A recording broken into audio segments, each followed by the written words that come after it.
देखिए, my self Vikrant Yadav, और आज जो आप देख रहे हैं वो आपका केमिस्ट्री इन डेली लाइफ, मतलब दैनिक जीवन में जो रसायन है उसका लेक्चर नंबर 4 है। इसलिए इसके पिछले लेक्चर की अगर मैं बात करूँ तो वहाँ आपने औषधि के बारे में पढ़ा हुआ, अगर बात करें खाद्य में रसायन के बारे में, कीट प्रतिकर्षी के बारे में पढ़ा है, इसके अलावा रोटकेट प्रणोदक के बारे में पढ़ा है, उसके अलावा अगर बात करें साबुन एवं अपमार्जक इत्यादि जो ये चीज़ें पढ़ी है, उसके अलावा एक टॉपिक आपका जो रह जाता है, एक तो आपका वर्णक और वर्णक की सॉरी रंजक एवं वर्णक की बात, और एक आपका उन्नत पदार्थ जैसे कि आप पढ़ रहे थे कार्बन फाइबर, कार्बन तंतु के बारे में, जो कि पढ़ने वाले हैं इस अगला जो टॉपिक है। तो जो ये टॉपिक है आपका जो पहला जो स्टार्ट हो रहा है आपका लेक्चर नंबर 4 में, रंजक और वर्णक, ये दोनों चीजें क्या होती है पहले तो इसकी डेफिनेशन पे आते हैं। पर रंजक और वर्णक एक ऐसे पदार्थ जो पदार्थों को या दीवारों को या किन्हीं खाद्य रसायनों को रंगने के लिए जिनका इस्तेमाल होता है, जिनका उपयोग होता है, उन पदार्थों को क्या कहते हैं भाई, रंजक या वर्णक कहते हैं। रंजक और वर्णक दोनों अलग अलग चीज है, पर काम दोनों का एक ही है। पदार्थों को रंगने के लिए, दीवारों को या कपड़ों को रंगने के लिए जिन पदार्थों का इस्तेमाल होता है वो रंजक कहलाते हैं एवं वर्णक कहलाते हैं। दोनों का काम तो एक ही है, लेकिन दोनों में अंतर क्या है वो भी एक सवाल, उसका भी एक अच्छा सवाल बनता है, तो दोनों का अंतर भी पढ़ लेते हैं। भाई सबसे पहले अगर रंजक और वर्णक में अंतर क्या है, तो सबसे जो पहला अंतर है कि जो रंजक होते हैं वो विलयशील होते हैं जल में, लेकिन जबकि अगर बात करें जो वर्णक होते हैं वाटर में सोल्यूबल नहीं होते, मतलब बात कीजिए जल में अविलयशील होते हैं। पहला अंतर क्लियर है भाई। दूसरा अगर मैं बात करूं, ये प्रकाश के संपर्क में आने से इनका रंग क्या हो जाता है, फीका पड़ जाता है, हल्का पड़ जाता है। भाई जो रंजक होते हैं, जैसे कि आप कपड़ों को सुखाते हैं, आपको देखा उनके कलर कुछ टाइम के बाद फेड हो जाते हैं धूप में रखने से। ये दीवारों का जो कलर है नया नया पेंट करवाते हैं, कुछ लंबे टाइम के बाद जब धूप में परमानेंट जब वो रहते हैं तो उनका रंग फीका पड़ जाता है। तो रंजक जो होते हैं इनका धूप से क्या होता है कि जैसे जैसे इनको धूप मिलती है, प्रकाश मिलता है, तो इनका रंग क्या हो जाता है, हल्का पड़ जाता है। लेकिन जो वर्णक होते हैं, जैसे पत्तियों का जो हरा रंग वर्णक के कारण होता है, लेकिन ये धूप से क्या नहीं होते भाई, प्रभावित नहीं होते, कम प्रभावित होते हैं। जैसे कि धूप जो पत्ती होती है पेड़ पौधे की, वो हरी है तो धूप के रंग से रहने से वो सफेद नहीं हो जाती, उसका रंग हरा ही रहता है, तो वर्णक के कारण होती है। क्लोरोफिल अगर बात करें उसको भी पढ़ेंगे। एक अगर बात है कि जो रंजक होते हैं वो कार्बनिक यौगिक होते हैं, भाई ये ऑर्गेनिक केमिस्ट्री में रीड कर रहे होते हैं, लेकिन जो वर्णक होते हैं ये इनऑर्गेनिक कंपाउंड होते हैं। क्लियर है। तीसरी है कि ये अधिक स्थायी नहीं होते, जो रंजक अधिक स्थायी नहीं होते, ये किसी भी पदार्थ के साथ आसानी से बॉन्ड बना लेते हैं, स्टेबल नहीं होते, तुरंत किसी से रिएक्शन कर जाते हैं क्योंकि इनके बॉन्ड टूट जाते हैं, स्टेबल नहीं होते ये चीजें। लेकिन जो वर्णक होते हैं उच्चतर स्थायी होते हैं। जो वर्णक है भाई आपके पिगमेंट होते हैं स्टेबल होते हैं, किसी के साथ रिएक्शन नहीं होने देते, तो किसी के साथ जब जुड़ते हैं, जैसे कि कपड़े के अगर वर्णक उसमें लगा रहे हैं तो तुरंत उसके साथ कोई बॉन्ड नहीं बनाते हैं, मतलब उसके कपड़ों के साथ आपके जो रेसे हैं या कपड़े उनके साथ तो अनस्टेबल होते हैं, लेकिन खुद के जो कंपाउंड है वो उच्चतर स्थायी होते हैं। एक लास्ट अगर बात करें, ये ज्वलनशील होते हैं भाई, अगर बात है ये आग पकड़ने वाले होते हैं, लेकिन ये कैसे होते हैं, अज्वलनशील होते हैं। क्लियर है भाई। तो ये तो भाई अगर रंजक और वर्णक के अंतर के बारे में होगा। एक चीज इसमें और पढ़ी जाती है कि पदार्थों का जो रंग है तो उसका कारण क्या है।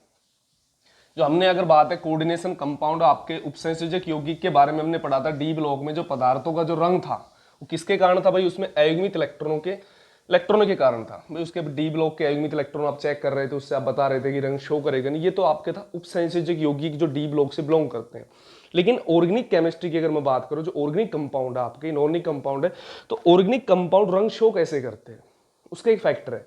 रंग शो करने का जो कारण होता है वो मेन चीज तो ये है, जैसे कि आपके पदार्थ का रंग का जो बिहेवियर होता है वो डिपेंड करता है आपका दृश्य प्रकाश जो है। देखना भाई इंपॉर्टेंट पॉइंट है।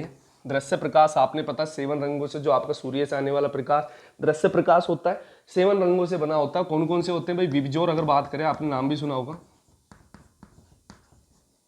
ये जो 7 कलर होते हैं आपके किससे भाई, सनलाइट से मिलते हैं, जिनको दृश्य प्रकाश या विजिबल रेज बोला जाता है आपकी। अभी काम कैसे करती, कोई भी पदार्थ हमें कैसा दिखता है भाई, जैसे कि शर्ट है ब्लैक है, आपको ब्लैक क्यों दिख रही है, कोई भी कंपोनेंट है जो ऑर्गेनिक सब्सटेंस से बना है वो कलर शो कैसे करता है, मेन चीज। जैसे कि इसके 3 फैक्टर होते हैं भाई, ये आपका कोई भी आपने पदार्थ ले लिया, आपका ये कपड़ा ही आपको माने ब्लैक दिख रहा है, तो वो क्यों दिख रहा है, इसके 3 केस होते हैं भाई। आपके जो सन से आपकी जो लाइट आ रही है, जो आपकी विजिबल रे इस कपड़े पर गिर रही है। अब 3 केस हो सकते हैं। पहला केस तो जो ये लाइट इंसिडेंट हो रही है, इसको बोले आपतित, ये तो आपतित किरण आपकी भाई दिख रही है भाई आपको। जो आपतित किरण जैसे किसी पदार्थ पर गिरती है, पदार्थ पर गिरती है तो तीन केस हो सकते हैं। या तो इस पदार्थ पर गिरते ही ये पदार्थ उसे क्या कर ले, अवशोषित कर ले। भाई आपका कपड़ा है, आपकी दीवार है, जो भी दुनिया में चीजें हैं जो हमें कलर शो कर रही है, तो वो हमें उस पर अगर जैसे वो प्रकाश की किरण इस पर गिरी, या तो उसके द्वारा अवशोषित कर ली जाती है। भाई पहला केस तो क्या होता है कि इसको अवशोषित कर ले। दूसरा केस क्या होता है, अवशोषित भी हो जाए साथ में परावर्तित भी हो जाए। भाई इसने अवशोषित तो किया, साथ के साथ उस किरण को क्या कर दिया, परावर्तित भी कर दिया। और तीसरा केस क्या बनता है भाई कि अवशोषित ना करे, तुरंत उसे क्या कर दे, रिफ्लेक्ट ही कर दे। उस पर कोई भी पदार्थ मतलब कोई भी किरण अवशोषित ही ना हो, मतलब टकराएगी और वापस चली जाएगी, उसका अवशोषण का कोई काम ही नहीं है उसमें। अब कब कौन से कलर शो करेंगे ये बात इंपॉर्टेंट है भाई। अगर कोई भी कंपाउंड में अगर बात है कि कोई भी एक भी रेडिएशन को, भाई आपके 7 कलर होते हैं, इनमें से किसी एक भी कलर को या सारे के सारे किसी भी कलर को अगर एब्जॉर्ब नहीं कर रहा है, अवशोषित नहीं कर रहा है, सारे के सारे अगर बात है रेडिएशन को परावर्तित कर रहा है, तो आपको ये पदार्थ दिखेगा। आपको अगर सारी की सारी परावर्तित कर रहा, परावर्तित कर रहा तो आपको दिखेगा सफेद रंग का। भाई आप कहते हैं ना गर्मियों में सफेद कपड़े पहने जाते हैं, गर्म कपड़े अगर बात है ब्लैक क्यों नहीं पहने जाते। अगर दूसरा केस अभी इसको भी पढ़ लेते हैं, अगर ऐसा कोई पदार्थ है जिस पर वो अवशोषित भी कर रहा है और सारी सारी अगर बात है सभी के सभी, जो आपका पहला केस देखिए, जो सारी की सारी रेडिएशन को, अगर कोई ऐसा है सब्सटेंस है जो सारी की सारी रेडिएशन जो भी किरणें आ रही है उनको अवशोषित कर रहा है, सारी की सारी की, वॉयलेट को भी, इंडिगो को भी, ब्लू, सारी की सारी को क्या कर रहा है, कोई भी आ रही है उसे अवशोषित कर ले, परावर्तित करे ही ना, ऐसा जो पदार्थ आपको दिखेगा वो ब्लैक रंग का दिखेगा। इसीलिए कहते हैं कि ब्लैक कपड़े गर्मियों में नहीं पहने जाते, क्योंकि जो ब्लैक कपड़े जो हमें दिखते हैं सारे के सारे जो सनलाइट से रेडिएशन उसको एब्जॉर्ब कर लेते हैं, रिफ्लेक्ट करते नहीं, एब्जॉर्ब करते हैं, हीट करते हैं, गर्म हो जाते हैं इजीली। क्लियर है भाई। और तीसरा केस है कि अगर बात है कि अवशोषित भी करे और परावर्तित भी करे, इस केस में अगर उसने माना कि वोलेट कलर का अगर बात है रेडिएशन इस पर अवशोषित हो रही है, तो ये सब्सटेंस आपको वोलेट कलर का नहीं दिखेगा। ये अगर बात है, ये तो अवशोषित कलर तो कौन सा भाई, बैंगनी। अगर मान लिया आपने भाई अवशोषित रंग जो है वो आपका कैसा, बैंगनी, तो इसका हमें जो दिखेगा वो बोला जाएगा पूरक रंग। जो हमारी मान ला कि यहाँ पे हमारी आईज लगी हुई है, हमें जो रंग दिखेगा वो बैंगनी नहीं दिखेगा, वो दूसरा रंग दिखेगा, और उस रंग को हम बोलेंगे पूरक रंग। भाई जैसे आपका अगर बात है कॉम्प्लीमेंट्री कलर सभी के अलग अलग होते हैं, जैसे एक ट्रिक से भी हम समझते हैं, मोस्टली आपके अगर नीट में रिलेटेड इससे सवाल भी आते हैं तो यहाँ से हो जाते हैं। ट्रिक आप एक गोला बनाना आता है आपको, स्फेयर देखना, आपको विबजो और इंडिगो छोड़ के आपको एक सीक्वेंस में लिखना है GY O और R। उसके बाद अगर बात की जाए इनको ऐसे मिला देना है, एक सामने वाली रेज के सामने सामने, ये ऐसे आपको बनाना आता। साइकिल का टायर सेम एज लाइक। अगर बात है कोई भी अगर रेडिएशन है आपको जो अवशोषित भी कर रही है किरण को, आपतित भी कर रही है, माना कि अवशोषित जो कलर अगर उसने बात है वॉयलेट कलर की रेडिएशन अवशोषित करिए, तो आपकी आंखों द्वारा जो कलर दिखेगा वो दिखेगा येलो दिखेगा। क्लियर है। मतलब ये तो अवशोषित रंग तो बोला जाएगा बैंगनी, लेकिन आपका जो पूरक रंग जो हमें दिखता है परावर्तित होने के बाद वो बोला जाता है पूरक रंग, वो दिखेगा आपको येलो कलर का। ये एक फैक्ट है ऑर्गेनिक केमिस्ट्री में। बात की जाए अगर रेड कलर की अगर बात है, वो रेडिएशन इस पर एब्जॉर्ब हो रही है तो आपको दिखेगा वो ग्रीन कलर का। क्लियर है। और रेड वॉयलेट कलर की अगर कोई रेडिएशन को एब्जॉर्ब कर रहा है तो आपको इनके सामने ग्रीन येलो कलर की क्या दिखेगी, आपको ग्रीन येलो कलर का वो सब्सटेंस दिख रहा होगा। मतलब अवशोषित कलर और पूरक कलर दोनों अलग अलग होते हैं। भाई कोई भी पदार्थ अवशोषित कलर तो कुछ और करता है, लेकिन हमें कुछ और दिखता है, वो कलर बोला जाता है पूरक रंग बोला जाता है। क्लियर है। ये पदार्थ की हिस्ट्री है। इस हिस्ट्री को समझाने के लिए भी पदार्थ रंग ये शो क्यों करते हैं, अवशोषित क्यों करते हैं, और कौन से पदार्थ रंग शो करते हैं, इसको समझाने के लिए एक सिद्धांत भी आया, विट सिद्धांत, जिसे क्रोमोफोर ओक्सोक्रोम थ्योरी भी बोलते हैं, जो कि ओटो विट नाम के साइंटिस्ट ने दी थी 1876 में, जो कि जर्मनी का साइंटिस्ट था। उसको भी एक बार देख लेते हैं क्या होती है विट सिद्धांत और किस चीज की कौन कौन से उसके पॉइंट है। भाई ये रहा आपका विट सिद्धांत, जिसका दूसरा नाम भी वर्णमूलक वर्णवर्धक सिद्धांत, या इसको अगर बोलते हैं क्रोमोफोर ओक्सोक्रोम सिद्धांत भी बोलते हैं। 3 नाम से जाना जाता है, जो कि सबसे पहले ओटो विट नाम का एक साइंटिस्ट था जिसने 1876 में इसको रिलीज किया। जो ये सिद्धांत आपका है वो शो करता है, वो करता है कार्बनिक पदार्थों के रंग तथा उसकी संरचना के मध्य संबंध को दर्शाता है। कि क्या मतलब इस चीज का मतलब क्या है कि कोई भी पदार्थ जो रंग शो करता है उसकी संरचना पर डिपेंड करता है। ये किसने कहा भाई, विट सिद्धांत ने कहा, जिसके कुछ महत्वपूर्ण बिंदु भी है। तो सबसे पहला पॉइंट है कि कार्बनिक यौगिक सामान्यतः रंगहीन तब होता है जब उसमें असंतृप्त समूह या बहुबंध उपस्थित हो, तथा ऐसे समूह को क्रोमोफोर या कहते हैं वर्णमूलक कहते हैं। मतलब क्या कह रहा है कि भाई असंतृप्त समूह आप जानते हो, आपने 2 टाइप के पढ़े, संतृप्त समूह या संतृप्त यौगिक या असंतृप्त यौगिक। संतृप्त वो थे जिसमें एल्केन के बारे में पढ़ा था, जिसमें ओनली कौन से बॉन्ड थे, सिंगल बॉन्ड थे। असंतृप्त वो थे जिनमें एक से ज्यादा बॉन्ड, मतलब डबल बॉन्ड और ट्रिपल बॉन्ड, जैसे कि एल्कीन और एल्काइन। उसने क्या कहा कि भाई विट ने, ओटो विट ने क्या कहा कि जिन भी कंपाउंड में एक से ज्यादा बहुबंध उपस्थित हो, जैसे कि ये सारे के सारे कोई भी क्रियात्मक समूह या बोले तो बहुबंध वाले जो समूह है, इन समूहों के कारण ही पदार्थ क्या शो करता है, कार्बनिक यौगिक क्या शो करता है, रंग शो करता है। और इन समूहों को ही क्या बोलते हैं, क्रोमोफोरिया वर्णमूलक कहते हैं। मतलब ऑर्गेनिक या कार्बनिक पदार्थ का जो रंग किसके कारण होता है, इसका मतलब क्रोमोफोर या वर्णमूलक के कारण होता है। और वर्णमूलक क्या होते हैं, जो असंतृप्त समूह या बहुबंध को क्या कहते हैं, आपके क्रोमोफोर या क्या बोलते हैं, वर्णमूलक कहते हैं। क्लियर है भाई लाइन? पहली लाइन यही समझाए कि जिन भी कोई भी आपका यौगिक है उसमें अगर ये नाइट्रोसो समूह या कार्बोनिल, मतलब डबल बॉन्ड या ट्रिपल बॉन्ड वाली टर्म्स आ रही है, वो सारे के सारे कार्बनिक पदार्थ कैसे होंगे भाई, रंगीन होंगे। और उन जो ग्रुप या उन समूह को क्या बोलेंगे, क्रोमोफोर या वर्णमूलक कहेंगे। क्लियर है पहला पॉइंट। सेकंड पॉइंट क्या क्या है, जिन यौगिकों में वर्णमूलक समूह पाया जाता है उसे वर्णजन या क्रोमोजन कहते हैं। भाई कोई भी ऐसा यौगिक जिसमें क्या है, ऐसा कोई समूह उपस्थित हो, तो यौगिक तो क्या बोला जाएगा, आपका क्रोमोजन या वर्णजन बोला जाएगा। क्लियर है।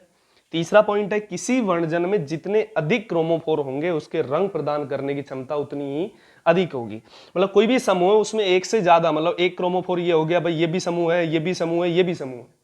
भाई ऐसा कोई समूह, ऐसा कोई यौगिक है जिसमें ये वाला एल्काइन भी है, कार्बोनिल भी है, नाइट्रोसो भी है, या नाइट्रो समूह, जितने ज्यादा उसमें समूह होंगे, ज्यादा समूह मतलब जितने ज्यादा क्रोमोफोर होंगे या ज्यादा वर्णमूलक होंगे, उसके रंग प्रदान करने की क्षमता उतनी अधिक होगा, उतना ही चमकीला होगा, उतना अधिक शार्प होगा। क्लियर है लाइन भी।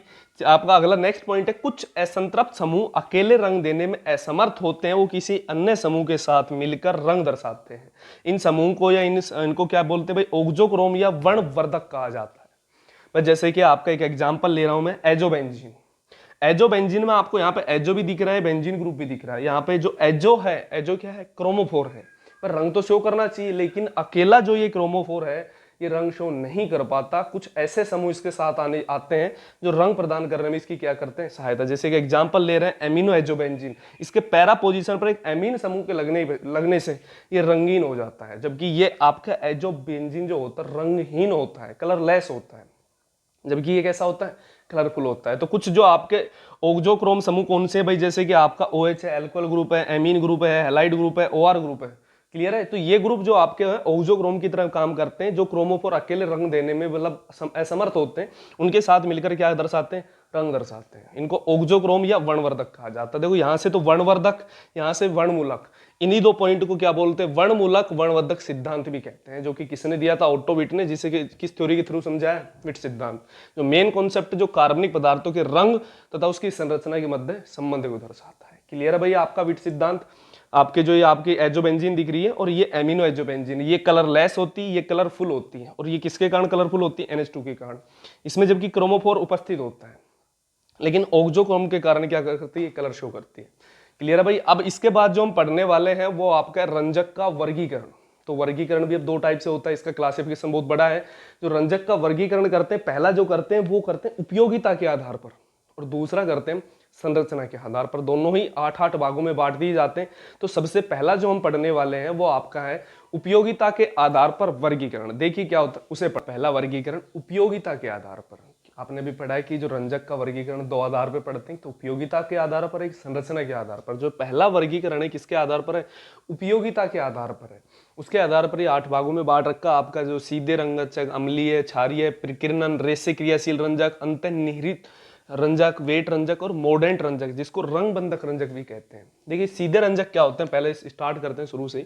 सीधे रंजक क्या होते हैं कि जो ये रंजक होते हैं, इन रंजकों को सीधे गर्म विलयन में डुबोकर सुखाया जाता है। भाई आपके जो कोई भी कपड़े या रेसे हैं, ये जो रंजक का गर्म विलयन बनाया जाता है, कपड़ों को उसमें एक बार डुबोते हैं और उनको सुखो देते हैं।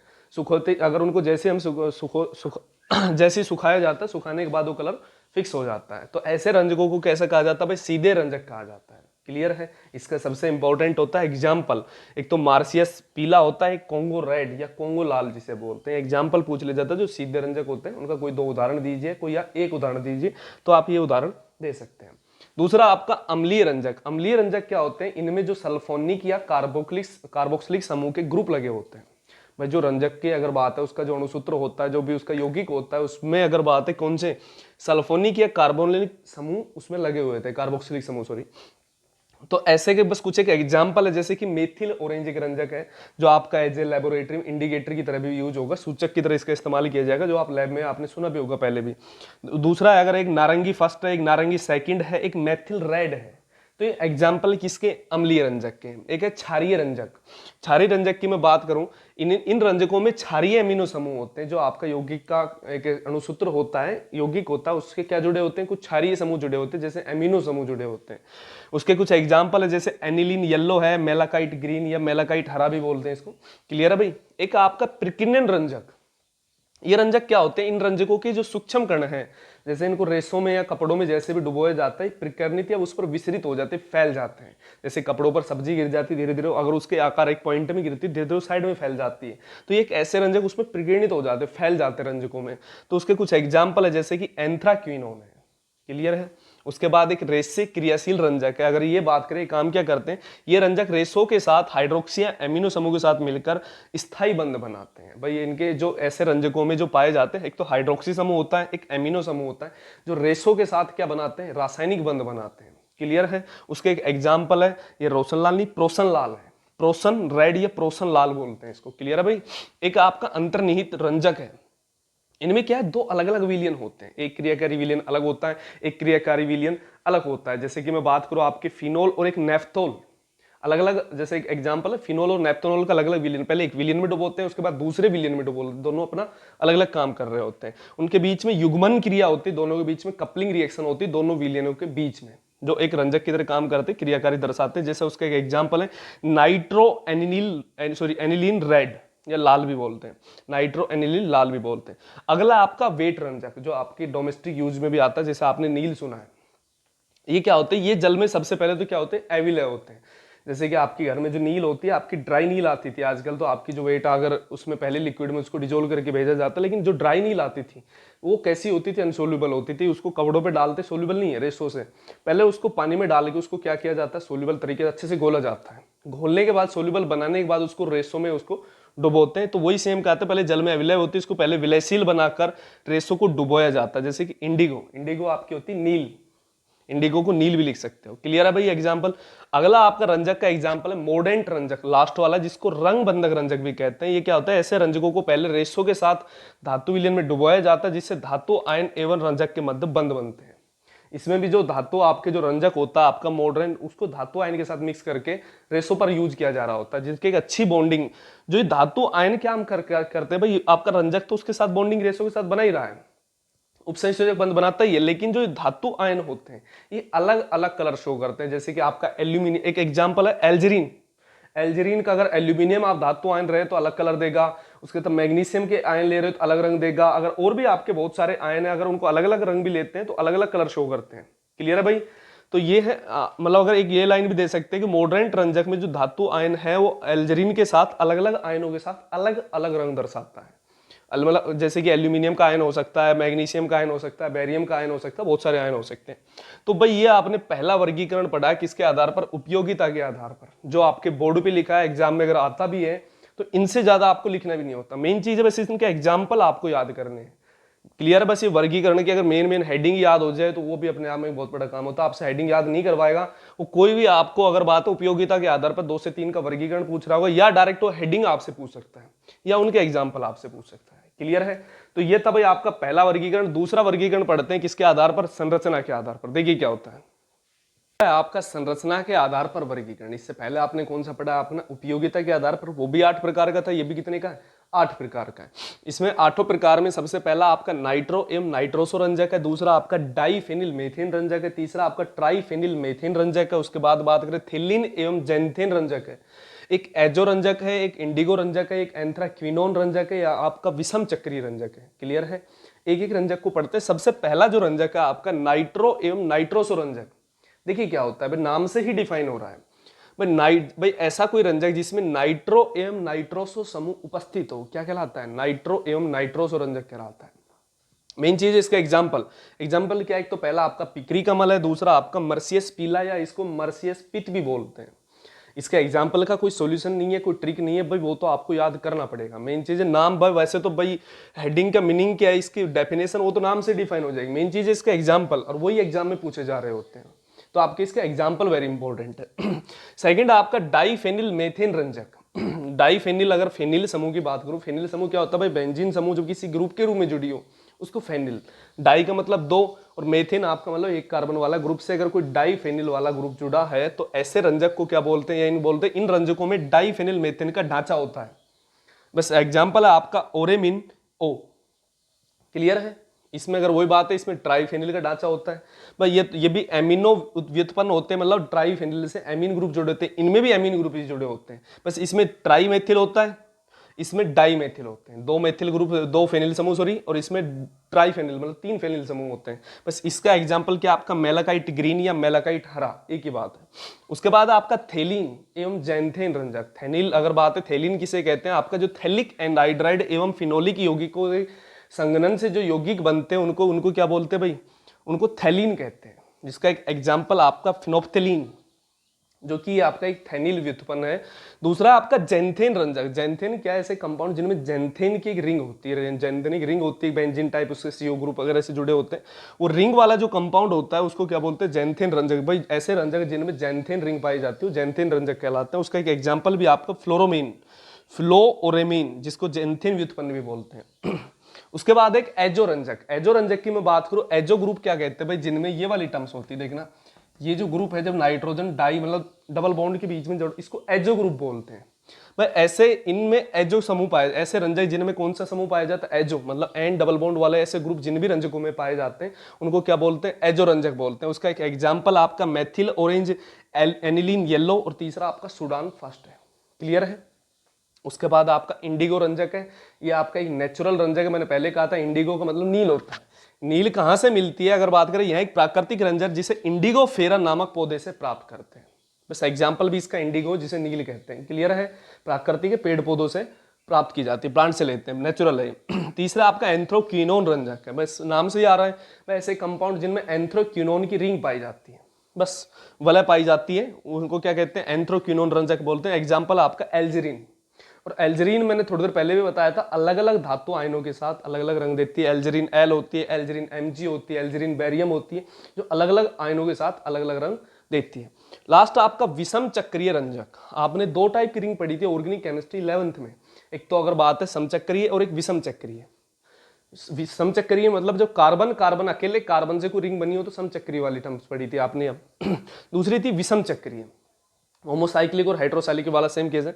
विषम चक्रीय में क्या होता था, कुछ विषम चक्रीय यौगिक उसमें उपस्थित होते हैं कार्बन के अलावा, जैसे कि नाइट्रोजन हो गया, जैसे कि पिरीडीन होती है आपकी, उसमें ऑक्सीजन हो गया, सल्फर हो गया, ये आपके हेट्रो एटम बोले जाते हैं, जो विषम चक्रीय तत्व बोले जाते हैं, उन रिंग में उपस्थित होते हैं। तो ऐसी रिंग जो कार्बन के अलावा, जिनमें अगर उसमें नाइट्रोजन भी हो, ऑक्सीजन भी हो या सल्फर भी हो रिंग के अंदर, तो वो बोली जाती है विषम चक्रीय वलय या रिंग बोली जाती है। तो ऐसी वलय जिन भी रंजकों में उपस्थित होती है उन को क्या बोलते हैं, विषम चक्रीय रंजक बोलते हैं। उसका एक एग्जाम्पल आपका एक्रीफ्लेविन। क्लियर है। तो ये आपने भाई आपने दूसरा आपने उपयोगों के आधार पर संरचना के आधार पर क्या पढ़ा है, वर्गीकरण। इसी के साथ आपका रंजक नाम का टॉपिक तो हो जाता है क्लियर। एक आपका लास्ट टॉपिक बचता है उन्नत पदार्थ, जिसमें हम कार्बन तंतु पढ़ते हैं। देखिए उसके बारे में भी देखते हैं क्या होता है। देखिए ये रहा भैया आपका इस चैप्टर का लास्ट टॉपिक, उन्नत या अग्रगत पदार्थ भी बोलते हैं, इनको एडवांस मटेरियल बोला जाता है। क्लियर है। जैसे उसका एक एग्जांपल आपका कार्बन तंतु। कार्बन तंतु वास्तव में क्या होता है कि कार्बन की वलयी संरचना युक्त लंबी श्रृंखला को ही क्या कहते हैं, कार्बन तंतु। मतलब जो वलय श्रृंखला होती है कार्बन की, उसकी लंबी आपस में जुड़ जुड़कर एक फ्यूज रिंग, बहुत सारी रिंग आपस में जुड़कर जिस संरचना का निर्माण करती है, जिस पदार्थ का निर्माण करती है, उसे क्या कहते हैं भाई, कार्बन तंतु कहते हैं।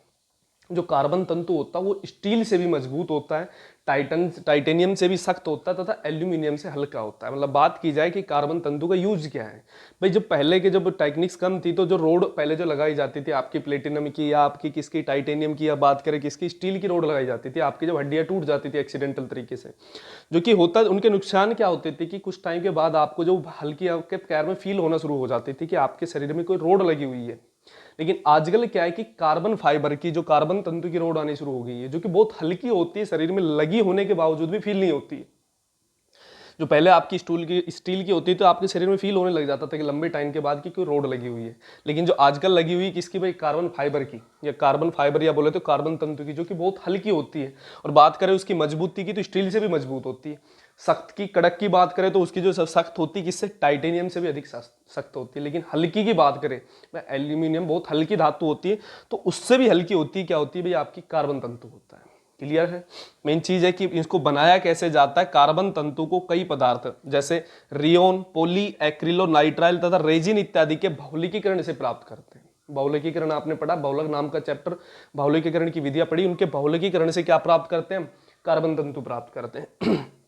और इसको मॉडिफाई भी किया जाता है। कार्बन तंतु की भी कई किस्में, क्वालिटीज आती है। जैसे कि एक बात करें, कार्बन तंतु को हल्के भार वाले पदार्थ जैसे इपॉक्सी रेजिन की बात करें, पॉलीएमाइड की बात करें इत्यादि के प्रबलन से कार्बन